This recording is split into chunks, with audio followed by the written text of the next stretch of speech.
before the sky existed, before the earth, before light or darkness had names, there was an egg. Inside it, a god had been sleeping for 18,000 years. And when he finally woke, he realized the only way to build a world was to die inside it. His name was Pangu, and the Chinese creation myth is unlike anything in Western mythology. There is no war between gods, no act of rebellion, no punishment. Just a single being, alone in the dark, who understood that the universe could not exist as long as he did. So he spent his entire life pulling it apart. And when he was finished, he lay down and let his body become the world itself. His breath became the wind, his voice became the thunder, his left eye became the sun, his right eye became the moon, his blood became the rivers, his bones became the mountains. Every piece of the natural world was once a piece of him. The Chinese did not believe the earth was created for humanity. They believed humanity lives inside a corpse. Chinese cosmology begins with Hundun, primordial chaos. Not chaos in the violent sense, not a storm or a collision, but a state of total undifferentiation. Nothing was separate from anything else. Light and dark, hot and cold, heavy and light, all of it mixed together in a single mass with no boundaries, no edges, no form. The Chinese concept of Hundun is closer to a philosophical state than a physical one. It is the universe before the universe knew it was a universe. Within this chaos, an egg formed. The texts do not say how. The egg is simply present, the way chaos was simply present. Inside the egg, two forces coexisted, yin and yang, the fundamental duality that would eventually define every aspect of Chinese thought. Dark and light, cold and hot, earth and sky, female and male. They were not yet separated. They were pressed together inside the shell, waiting. And inside that egg, Pangu slept. For 18,000 years. The number is specific in the Sanwu Liji, one of the oldest texts to record this myth compiled in the 3rd century. 18,000 years of sleep inside a cosmic egg while the forces that would become the world remained undivided around him. Pangu woke, and the first thing he understood was that nothing could begin until the yin and yang were pulled apart. Light and darkness had to be separated. The heavy had to sink and the light had to rise. Without that separation, the universe would remain an egg forever. He stood. He pushed. The light, clear elements rose and became the sky, Tian. The heavy, dark elements sank and became the earth, Dai. And Pangu stood between them, his hands pressing the sky upward, his feet pressing the earth down, holding the two apart with his own body. Every day the sky rose 10 feet higher. Every day the earth grew 10 feet thicker. And every day Pangu grew 10 feet taller to keep them apart. He did this for another 18,000 years. Not because he chose to, because if he stopped even for a moment, the sky would collapse back into the earth and creation would fold into itself and return to chaos. Think about what this image means. A God whose entire purpose is structural. He is not ruling. He is not commanding worship. He is not waging war on rival gods. He is standing between two forces that want to collapse into each other, using his body as the only thing preventing the universe from reverting to the state it was in before he woke up. He is architecture. He is the pillar. And he has been holding this position for 18,000 years. After 18,000 years of holding the sky and earth apart, Pangu died. The texts do not describe his death as tragic. They describe it as complete. He had done what he existed to do. The sky and earth were far enough apart to remain separate on their own.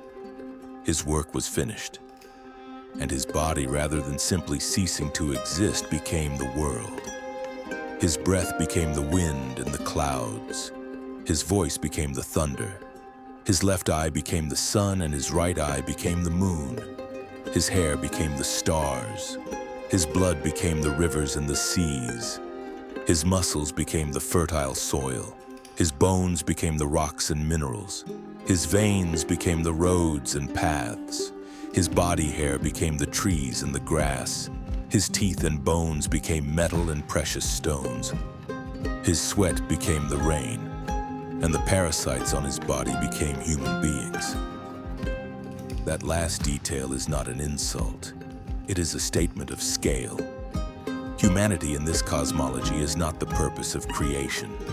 Humanity is a byproduct, something that grew on the body of a god the way moss grows on a fallen tree.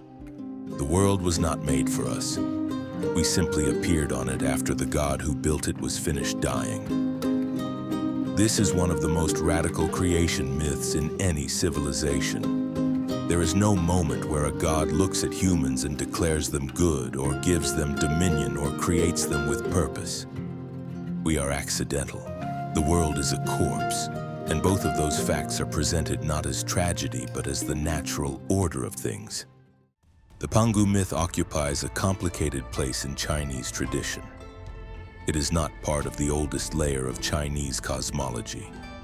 The earliest Chinese philosophical texts, the Yi Jing and the Tao Te Ching, describe creation in abstract terms, as the emergence of order from the Tao, not through the actions of a personified god. Pangu appears later, first recorded in the Sanwu Liji by Xu Zheng around 220 CE, during the Three Kingdoms period. Some scholars believe the myth may have originated among the Miao, Yao, or other ethnic groups in southern China before being absorbed into the broader Han Chinese tradition. There are parallel creation myths across Southeast Asia, from Vietnam to Thailand, that share the motif of a cosmic giant whose body becomes the landscape. Pangu may be one branch of a much older story that predates any single Chinese civilization. What makes the myth endure is not its age, it is its logic. The Chinese philosophical tradition is built on the relationship between yin and yang, the idea that every force contains and requires its opposite. Pangu's myth is the narrative version of that principle. Creation requires destruction. Life requires death. The world exists because something gave itself up entirely so that everything else could begin. The philosophy came first, the story came later, but the story is what people remember. Pangu never disappeared from Chinese culture. His image appears in temples across southern China, in carvings and paintings and folk traditions that have continued without interruption for nearly 2,000 years. The Pangu Temple in Guangdong Province draws pilgrims who still honor the god whose death made existence possible. In Miao and Yao communities, Pangu is sometimes called Panhu, and the stories diverge, but the core remains. A being who gave everything. A world built from what was left. The myth shaped how Chinese civilization understood its relationship to the natural world. If the mountains are bones and the rivers are blood and the wind is breath, then the landscape is not a resource, it is remains. It is sacred not because a god blessed it, but because a god became it. The environmental ethic embedded in this myth is older than any conservation movement. The earth is not something given to humanity. It is something humanity happens to live on. The distinction matters. Every Chinese New Year in some regions, people retell the story of Pangu as part of the celebration of cyclical renewal. The world was made. It will continue. The God who made it is gone, but also everywhere. You cannot walk on the earth without walking on Pangu. You cannot breathe without breathing what was once his breath. The myth does not ask you to worship a god. It asks you to recognize that the world itself is the god and you are standing on it. Most creation myths end with the creator standing above what they have made, surveying it, declaring it good or flawed or ready for use. Pangu's myth ends with the creator gone, dissolved into the creation. indistinguishable from it. There is no throne. There is no heaven from which a god watches over the world. There is just the world, made of a god, continuing on its own. The Chinese looked at the sky and the mountains and the rivers and the storms and said, "These were once a person. That person died so that all of this could exist. We are here because he is not." And the proper response to that is not worship, it is awareness. It is knowing what the world costs. It is understanding that creation is not free, someone always pays. Pangu did not choose to create the world. He woke up inside an egg and did the only thing he could. He held the sky and earth apart until it killed him. And then his body became everything.